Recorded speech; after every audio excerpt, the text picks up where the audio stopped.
नीरू का बेटा फौज में बड़ी पोस्ट पर था। वो हमेशा तैनाती में बाहर रहता। घर में अकेली नीरू बोरियत महसूस करती थी। नीरू की सहेलियों ने उसे सलाह दी कि वो अपने बेटे की शादी करवा दे। बहू के आ जाने से सब ठीक हो जाएगा। बेटा अपार, तू तो फौज में रहता है, मुझे घर में अकेलापन काटने को दौड़ता है। तू एक काम कर बेटा, शादी कर ले, फिर बहू के साथ मैं घर में आराम से रहूंगी। क्या माँ, मैं जब तक मेजर नहीं बन जाता शादी नहीं करूंगा। तुम कहीं घूमने जाया करो, लेकिन शादी की बात मत करो। इतना कहकर अपार वहां से चला जाता है, लेकिन जाते वक्त उसे माँ की भी चिंता रहती है। एक दिन दरवाजे की घंटी बजती है। नीरू दरवाजा खोलती है तो सामने एक सुंदर सी लड़की साड़ी पहनकर सर पर पल्लू रखकर खड़ी होती है। कौन हो तुम बेटा, और तुम्हें किसने भेजा है? मेरा नाम कंचन है और मैं आपके बेटे अपार की बीवी और आपकी बहू हूँ। तभी घर का फोन बजता है। नीरू फोन उठाती है तो अपार का फोन होता है। माँ, कंचन आ गई। वो आपकी बहू है माँ, और मैंने उससे शादी कर ली है। आप अकेली रहती हैं तो मैंने आपके लिए शादी कर ली माँ। अच्छा बेटा, बहू तो आ गई, बहुत सुंदर है। अब ना मैं आराम से घर में खुश रहूंगी। इतना कहकर नीरू जैसे ही कंचन की तरफ देखती है, वो उसके पैर छूती है। नीरू कंचन को आशीर्वाद देकर गले लगा लेती है। अगली सुबह नीरू सोकर उठती है तो अरे, सारा घर कितना चमक रहा है। इतनी सुबह घर का सारा काम किसने किया? तभी कंचन हाथ में स्वादिष्ट नाश्ता और चाय लेकर आती है और टिपॉय पर रखकर कंचन के पैर छूती है। बहू को देखकर नीरू काफी खुश हो जाती है। वो कंचन से कहती है, कंचन बेटा, आज मेरे घर में किटी पार्टी है। तुम मेरी सहेलियों के लिए कुछ अच्छा बना लेना। माँ, मुझे अच्छा बनाना नहीं आता, आप बता दीजिए, मैं बना दूंगी। अरे मैं भी तो नहीं जानती।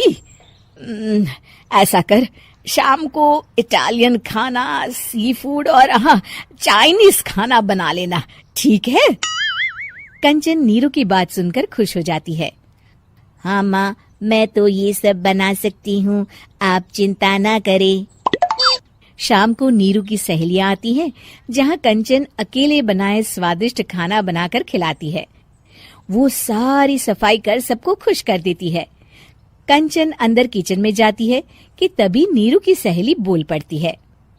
अरे नीरू, तेरी बहू तो बड़ी परफेक्ट है, तेरी हर बात मानती है और सारा काम भी अकेले करती है, तुझे शिकायत का मौका भी नहीं देती। लेकिन क्या फायदा, बेचारी नीरू का जीवन तो बहू के आने के बाद भी बोरिंग का बोरिंग ही रहा। क्यों, ऐसा क्यों बोल रही है? अब तो मेरे साथ मेरी बहू भी रहती है। हाँ, रहती तो है, लेकिन मैं ऐसी लड़कियों को बहुत अच्छे से जानती हूँ।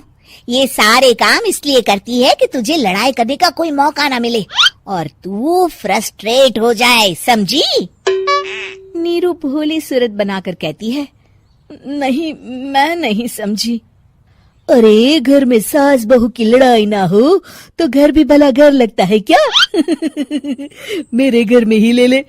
सुबह से बहू के साथ लड़ाई में इतनी चहल पहल रहती है कि मन हमारा भी लगा रहता है और पड़ोसियों का भी। नीरू मन में सोचती है, बात तो सही है। अगर ये मेरी शिकायत के बिना ही हर काम कर देगी तो मैं क्या करूंगी? रात को नीरू सोने के लिए कमरे में जाती है, जहाँ कंचन उसके पैर दबाने लगती है। नीरू को अच्छा तो लगता है, लेकिन वो किसी भी तरह से उससे लड़ाई करना चाहती है। बहू, दर्द पैर में नहीं सर पर है और तू मेरे पैर दबा रही है।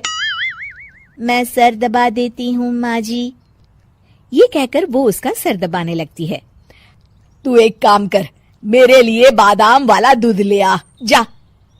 कंचन जाकर सास के लिए दूध ले आती है।